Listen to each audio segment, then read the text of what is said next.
اعوذ باللہ من الشیطان الرجیم، بسم اللہ الرحمن الرحیم۔ السلام علیکم ورحمۃ اللہ وبرکاتہ۔ اللہ تمہیں عذاب کیوں دے گا؟ دوستو، اللہ رب العزت سورہ نساء آیت نمبر 147 میں ارشاد فرماتے ہیں کہ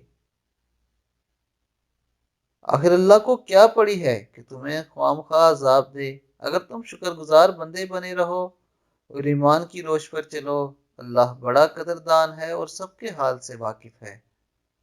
دوستو، اس آیت میں اللہ رب العزت اس طرف اشارہ کر رہے ہیں کہ اللہ رب العزت ہرگز اپنی مخلوق کو یا اپنے بندوں کو عذاب دینا نہیں چاہتے، لیکن جو لوگ برائی کے راستوں پر چلتے ہیں، جو خود اپنے لیے اس راستے کو چنتے ہیں جس میں اللہ کی ناراضگی شامل ہو، تو پھر وہ اپنے اعمال کا بدلہ لیں گے اور ان پر عذاب الہی مسلط کیا جائے گا۔